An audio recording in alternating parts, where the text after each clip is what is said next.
मजे करेंगे हॉल।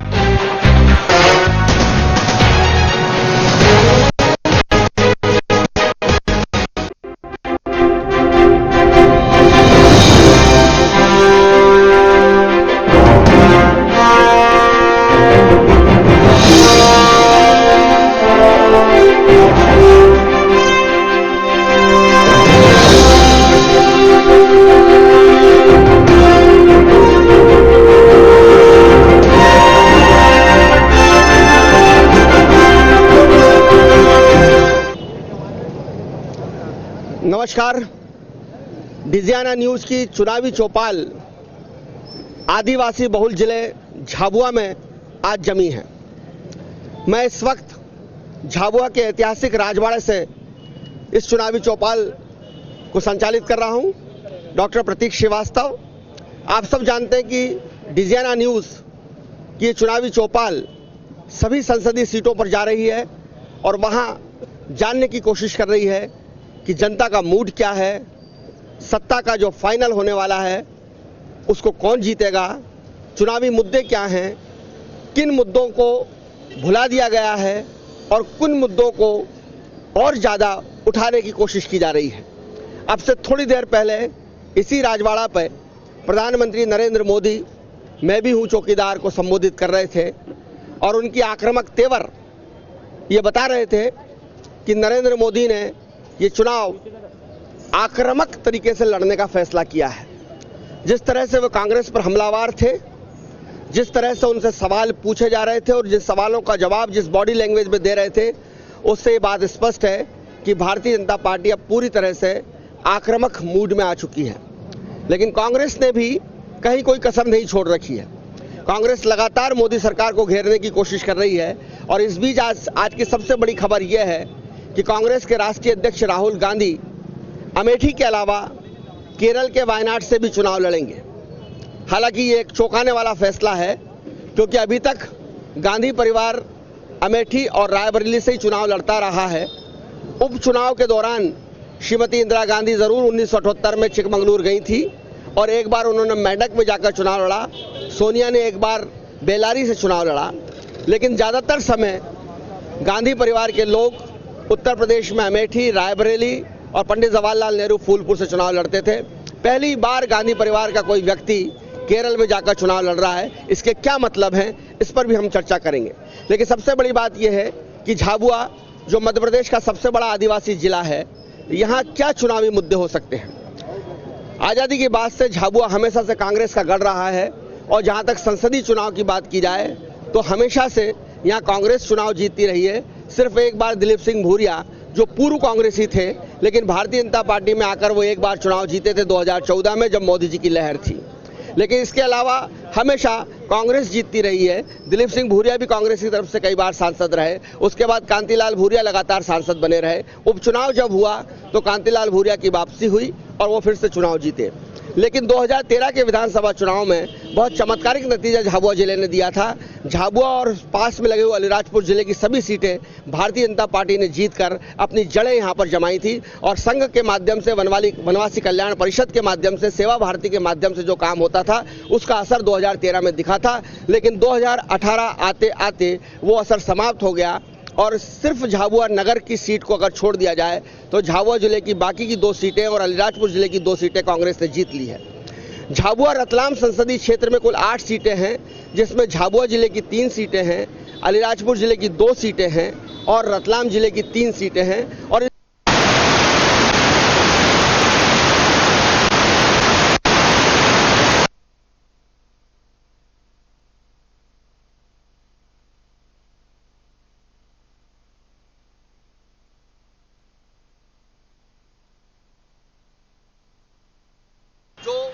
झाबुआ के सबसे बड़े कांग्रेसी नेता हैं, जो मध्य प्रदेश के सबसे बड़े आदिवासी चेहरा है, वो पिछले चुनाव में जब एक तरह से लहर थी झाबुआ जिले में कांग्रेस के पक्ष में, तब भी वो अपने बेटे को चुनाव नहीं जितवा पाए थे, डॉक्टर विक्रांत भूरिया को।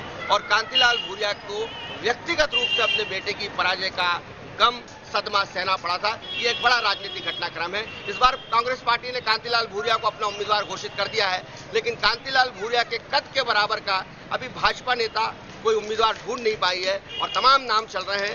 हमारे पास उन नामों में से एक कल सिंह भावर भी मौजूद है, जो पूर्व विधायक हैं थानला के, वे भी यहाँ मौजूद हैं।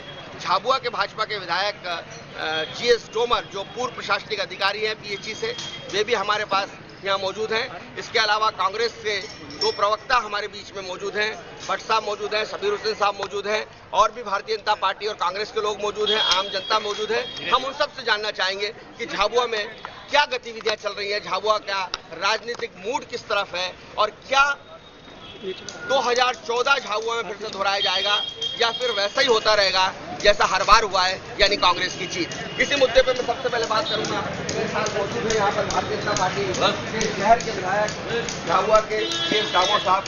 दामोद साहब, आप सबसे पहले मैं जानना चाहूंगा कि जब पूरे जिले में हमेशा से जो है वो कांग्रेस की लहर रही है, 2014 में आप जीते, भारतीय जनता पार्टी जीती दिलीप सिंह भूरिया के रूप में, लेकिन उपचुनाव में आप वापस हार गए, और फिर जब 2018 में विधानसभा के चुनाव हुए तो आपको अगर छोड़ दिया जाए तो बाकी सबका सूपड़ा साफ हो गया।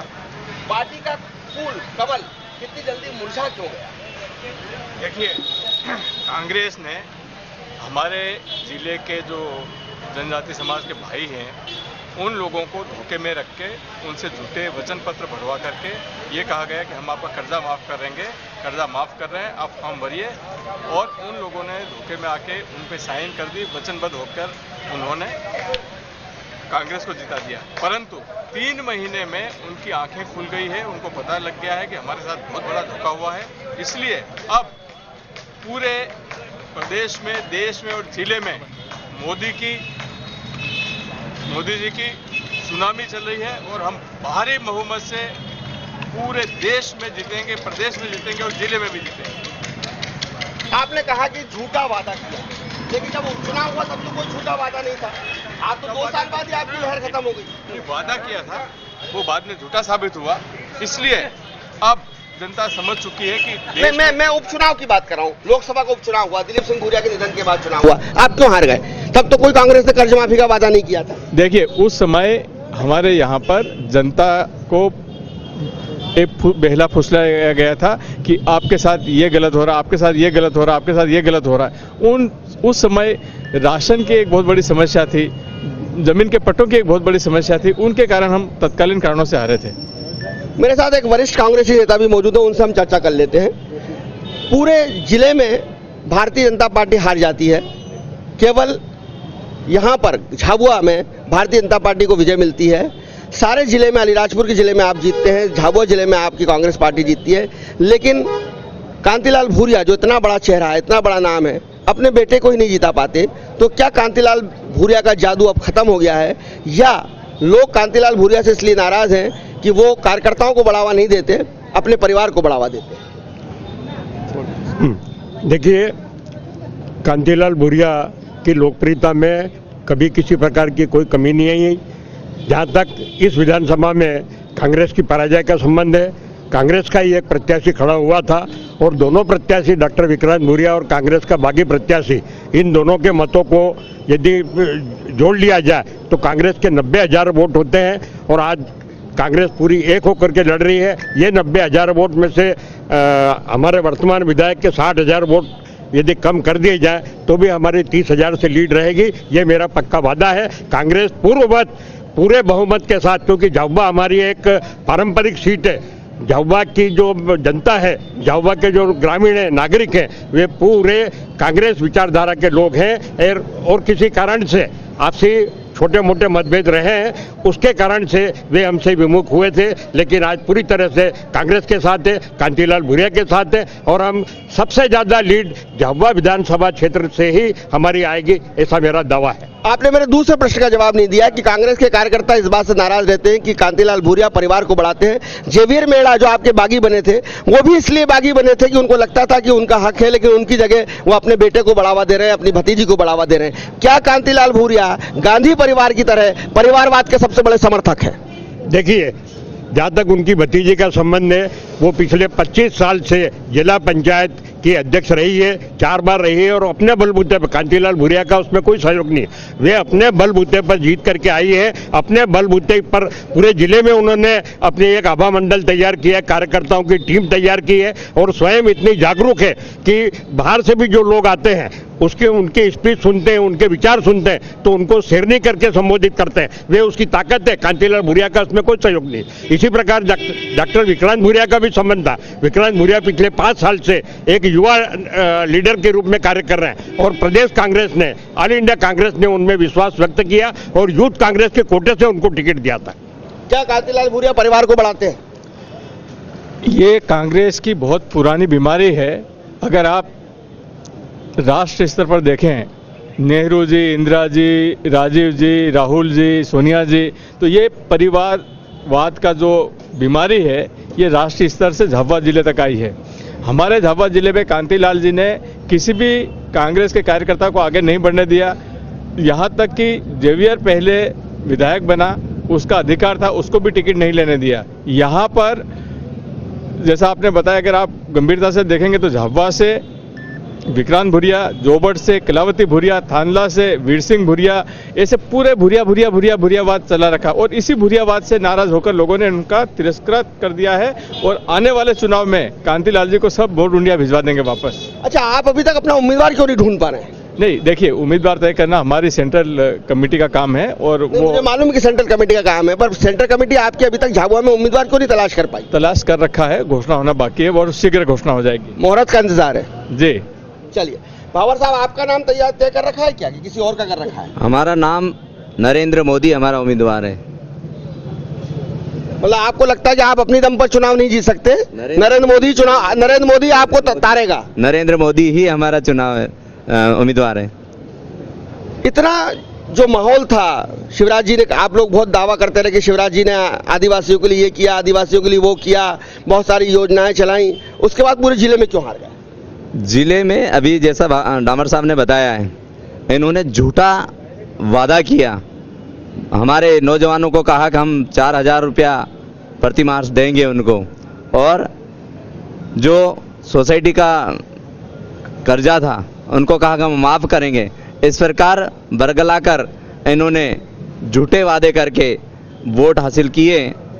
लोग समझ गए, 3 महीने हुए हैं और 3 महीनों में आज परिस्थिति विपरीत हो गई है और सारे जनता नरेंद्र मोदी जी के साथ है, भारतीय जनता पार्टी के साथ है।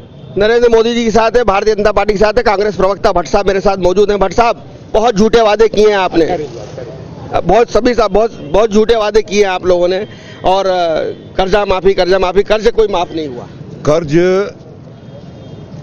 पूरे मध्य प्रदेश के 55 लाख किसानों का कर्जा माफ हुआ है और आचार संहिता के चलते ये SBI बैंक है, यहाँ मैनेजर से आप तलाश करिए कि बहुत सौ का कर्जा माफ हो गया और हमारे पास प्रमाण भी मौजूद है। और प्रमाण मौजूद है। कांग्रेस का ही कर्जा माफ हो गया क्या? कांग्रेस का कर्जा माफ हुआ है?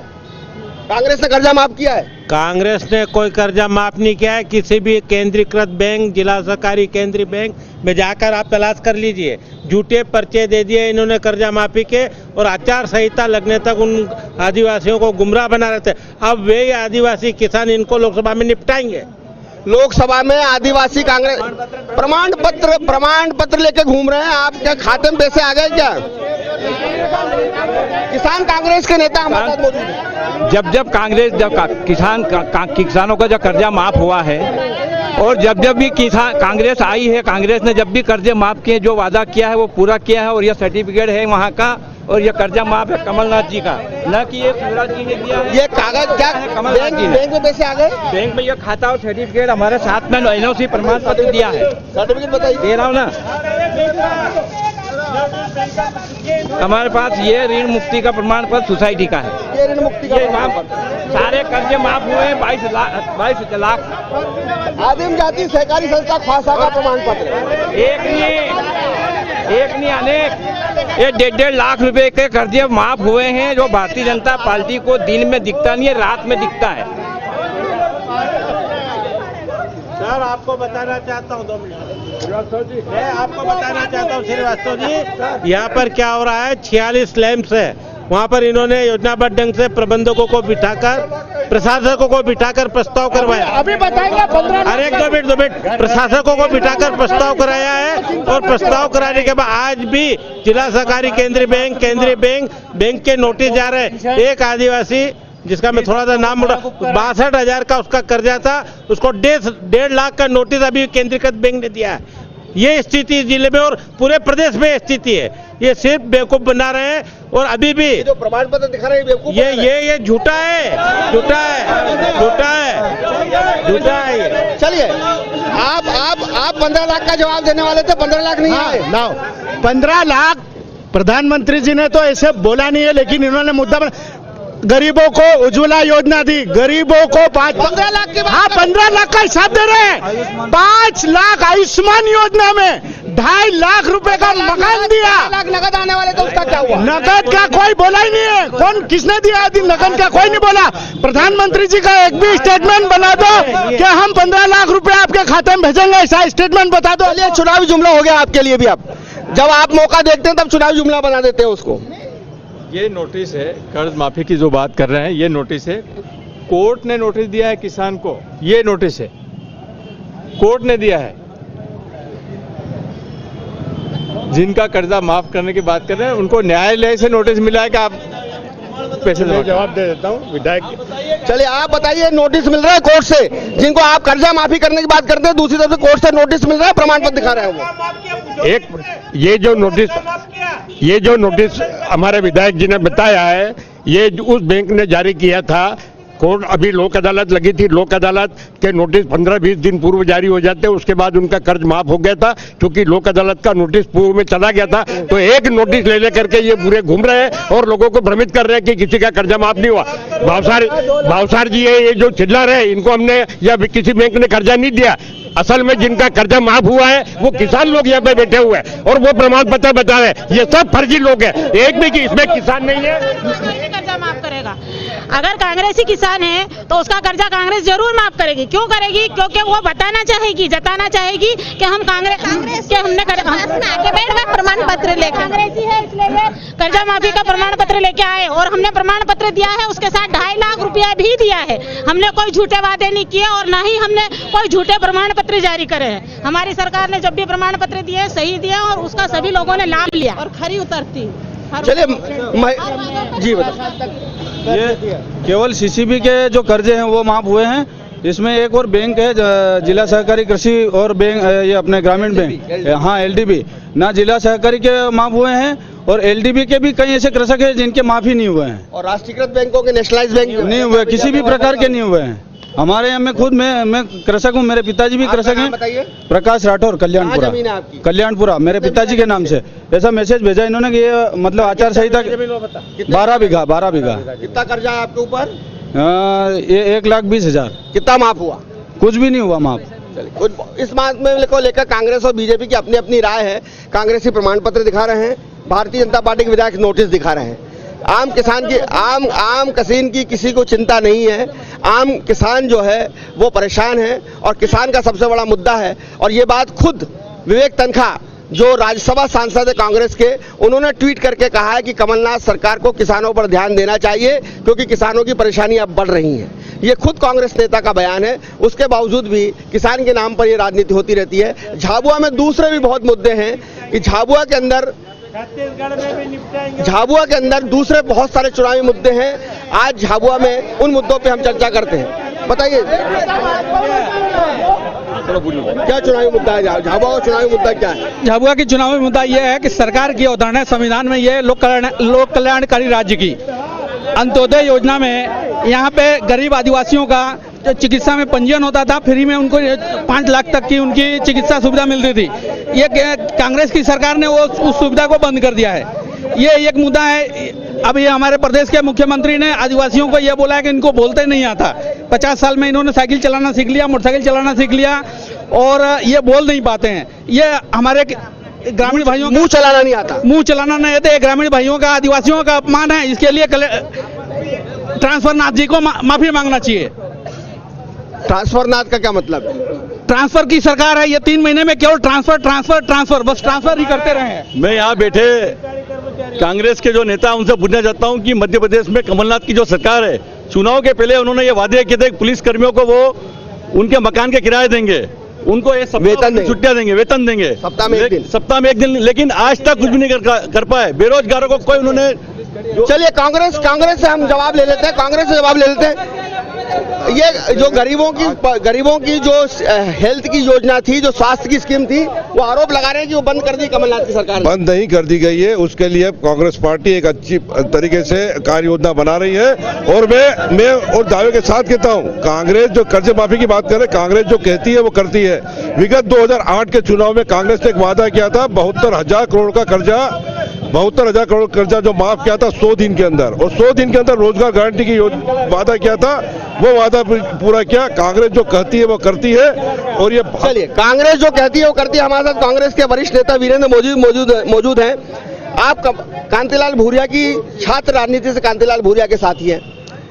कांग्रेस में कांतिलाल भूरिया या झाबुआ में कांतिलाल भूरिया की लोकप्रियता का राज, क्योंकि इतने चुनाव लड़ने के बावजूद भी सिर्फ एक बार वो हारे, बाकी हमेशा जीतते हैं। क्या वजह है कि वो उनकी लोकप्रियता या जनता में उनकी पकड़ की आप क्या वजह मानते हैं? ये उनके कार्य करने का जो तरीका है, वे सभी वर्गों को साथ में लेकर चलते हैं और कभी किन्हीं से भेदभाव नहीं करते। हर वर्ग के हर कार्यक्रम में उपस्थित होते हैं और जितना उनसे सहयोग बन सकता है वे हर वर्ग के लोगों को अपने स्तर पर जितना सहयोग हो सकता है करते हैं। कभी भेदभाव और वर्ग संघर्ष या वर्ग में जाति भेद वाली कभी भी उनने कोई बात नहीं की है। इस कारण से वे आज इस जिले के एक छत्र आदिवासी नेता है। बेटा क्यों हार गया? बेटा हारने के कई कारण हैं, जिसमें से एक कारण डोसी जी ने बताया है कि पहला जो कारण ये बताया है कि विगत 5 वर्षों से उनने अपने क्षेत्र में कामकाज किया, लेकिन कामकाज के बाद पार्टी ने उनको जो टिकट दिया है, टिकट देने के बाद कांग्रेस के एक बागी उम्मीदवार जेवियर मेड़ा उनके खिलाफ उम्मीदवार बनकर खड़े हुए निर्दलीय, और उनको जो वोटों का प्रतिशत मिला है वो यदि 35,000 वोट ले जाते हैं तो निश्चित रूप से अगर वो क्या इस लोकसभा चुनाव में कांतिलाल भूरिया कितने वोटों से जीतेंगे? आप क्या इस चुनाव में कांतिलाल जी भूरिया कम से कम 2 से 2.5 लाख वोटों से चुनाव जीतेंगे। भूरिया जी 2.5 लाख वोटों चुनाव जीतेंगे। भूरिया 2.5 लाख वोटों चुनाव जीतेंगे, इनका कहना है। ये मुंगेरी लाल के सपने देख रहे हैं और मैं बता रहा हूँ कांग्रेस के अंदर अरे आज भी विद्रोह है और अलीराजपुर से लगाकर सेलाने तक कांग्रेसी आकर हमको बोल रहे हैं कि तुम अच्छा कैंडिडेट डिक्लेयर कर दो, हम इसको मोट इंडिया पहुंचाएंगे। ये मैं नहीं बोल रहा हूँ, ये मैं नहीं बोल रहा हूँ। दूसरा सबसे बड़ा मुद्दा, सबसे बड़ा मुद्दा है, 1-2 मिनट भाई साहब,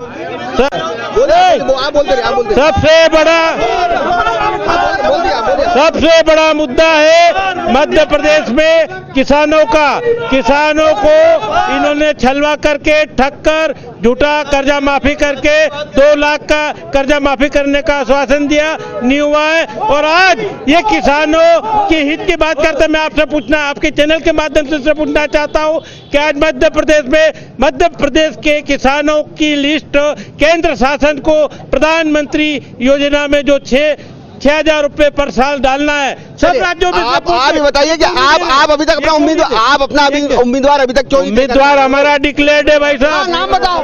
भारतीय जनता पार्टी बताओ। फूल हमारा कैंडिडेट झाबुआ का नाम बताओ। हमारे कैंडिडेट झाबुआ से नाम बताइए। झाबुआ में 3 उम्मीदवार हमारे दावेदार है। कौन कौन? गुमान सिंह डामोर है, नागर सिंह जी है, गौर सिंह वसुनिया है, कल सिंह बाबोर है। इनमें से किसी एक को मिलेगी वो उम्मीदवार। चलिए महिलाओं का क्या मुद्दा है? क्या महिला शिवराज सरकार की तुलना में मध्य प्रदेश में महिला अपराध में पूरे देश में अव्वल था शिवराज जी के जमाने में? सबसे पहले आपने जब ये डिबेट शुरू की तो वंशवाद की बात चल रही थी। हाँ, जिस प्रकार कांग्रेस सरकार दिल्ली में वंशवाद कर रही है उसी प्रकार झाबुआ जिले में भी वंशवाद चल रहा है। उनको मैं जवाब देना चाहती हूँ कि गद्दार नहीं खुददार चाहिए, कमजोर नहीं दिलदार चाहिए। तुम्हें मुबारक हो तुम्हारा वंशवाद, हमें तो चौकीदार चाहिए। तो ये है मेरा कहना कि हमें चौकीदार चाहिए। चलिए इनको चौकीदार चाहिए।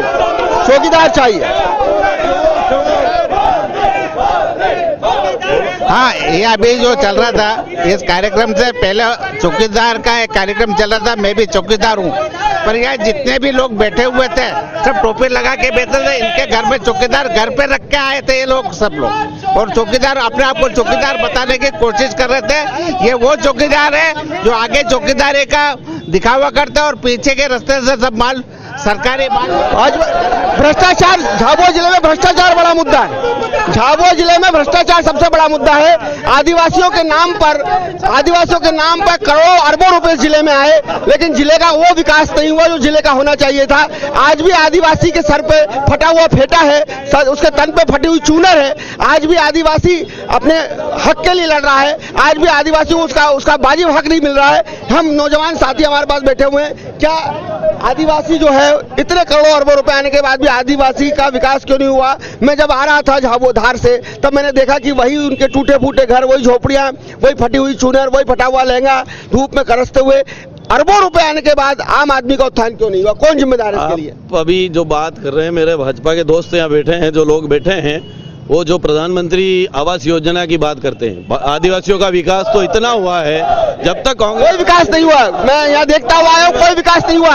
आज भी वो बहुत बुरी हालत में। आज मैं प्रतीक जी, मैं आपको बताना चाहता हूँ, आदिवासी का विकास नहीं हुआ है। आदिवासी आज मोबाइल चलाता है, हर चीज से अपडेट है झाबुआ जिले का आदिवासी। आज आदिवासी, आप उसको ये नहीं कह सकते वो किसी चीज का पता नहीं। आज वो मोबाइल चला रहा है, आज वो व्हाट्सएप से जुड़ा हुआ, आज फेसबुक से जुड़ा हुआ है। हमारे कितने ही नौजवान साथी आज फेसबुक से जुड़े हैं। आप इसको विकास नहीं कहेंगे। आदिवासी आज भी शोषित है। क्यों शोषित है आदिवासी? आज भी आदिवासी कोई शोषित नहीं, सब अपने समान व्यवहार पे है और आज भी खुशहाल है। हम गांव में रहते हैं, आज भी आदिवासी खुशहाल है और समृद्ध है। प्रधानमंत्री आवास योजना की हकीकत में आपको बताना चाहता हूं। प्रधानमंत्री आवास योजना के अंदर हिंदुस्तान के अंदर 79 लाख प्रधानमंत्री आवास योजना के इन्होंने मंजूरी दी है। उसमें से 39% लोगों के पास पैसा पहुंचा है प्रधानमंत्री योजना का, और 39% में भी आधे लोग हैं जिनके पास खाली एक किस्त पहुंची, उसके अलावा उसके बाद कोई पैसा नहीं पहुंचा।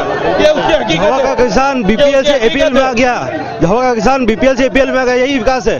देख लो आप, चौकीदार अगर चोर नहीं होते तो माल्या, विजय माल्या, राहुल चौक से नीरव मोदी, ललित मोदी ये बाहर नहीं जाते। चलिए, माल्या क्यों भाग गया? माल्या क्यों भाग गया? माल्या क्यों भाग गया? कांग्रेस के मित्रों से मैं पूछना चाहता हूं, यहाँ झाबुआ नगर की जनता है, कांग्रेस का एक चुनावी मुद्दा था, हर बेरोजगार को 4000 रुपया देंगे। कोई भी भाई बताए किसी को 4000 रुपया मिला क्या? हाथ उठा के बताओ।